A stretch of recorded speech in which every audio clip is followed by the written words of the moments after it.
Giant Seawall atau tanggul raksasa di pesisir Jakarta merupakan bagian dari proyek strategis nasional di era Prabowo Subianto.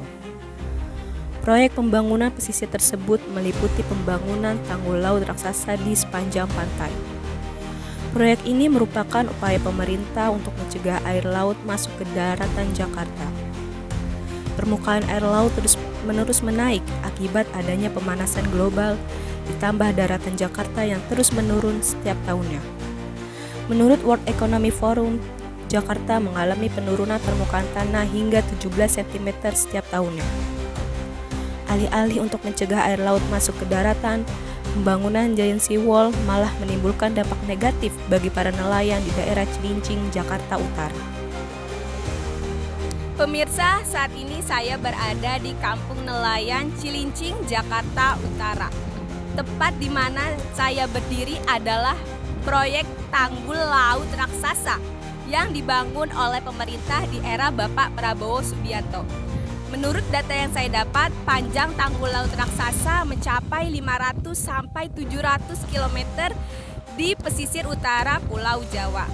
Namun, di balik megahnya proyek tanggul laut raksasa menimbulkan kontroversi, terutama nelayan. Mereka mengaku semenjak adanya pembangunan proyek tanggul laut raksasa, hasil penangkapan mereka semakin berkurang. Masih banyak dampak negatif lainnya bagi mereka yang mata pencariannya bergantung pada hasil laut. Saya berkesempatan untuk mewawancarai salah satu nelayan yang ada di sekitar pesisir. Dia bercerita tentang pengalaman melautnya setelah ada proyek pembangunan Giant Seawall. Namanya Bapak Santoso. Menurutnya, pembangunan Giant Seawall sangat merugikan dirinya. Kalau boleh saya tahu, untuk penangkapan ikan per harinya kira-kira berapa kilo sih? Ya sekitar 20 kilo ya, Iya. 20 kilo, kadang 30 kilo ya, kadang nggak dapat bisa. Iya, Bapak lihat ya adanya proyek tanggulan ini. iya, Itu apakah pendapatan Bapak juga semakin berkurang? iya, ya agak berubah sih. Iya, nggak, ya dari apa ya, dari airnya juga kan jelek karena ini. Jadi kan dikira apa kan nggak ada yang mau ke darat. Kira-kira pendapatannya misalnya dari berapa persen sih dari yang Bapak dapat biasanya?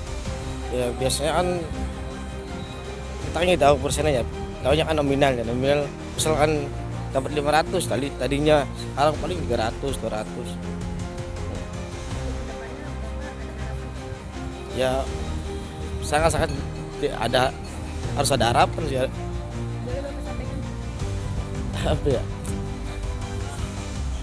keluhannya ya banyak sih kalau mau ditin ya, cuman ya mau gimana lagi, itu orang pemerintah yang berkuasa, rakyatnya cuman ya ini aja cuma ngikutin doang, cuman ya kalau bisa ya harus ada kebijakan. Saya pun melanjutkan perjalanan sampai ke ujung pesisir.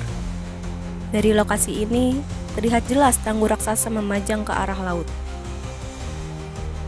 Ya pemirsa, pengerukan permukaan tanah di dasar laut untuk membangun proyek tanggul laut raksasa menyebabkan air laut menjadi keruh dan adanya kerusakan pada biota laut.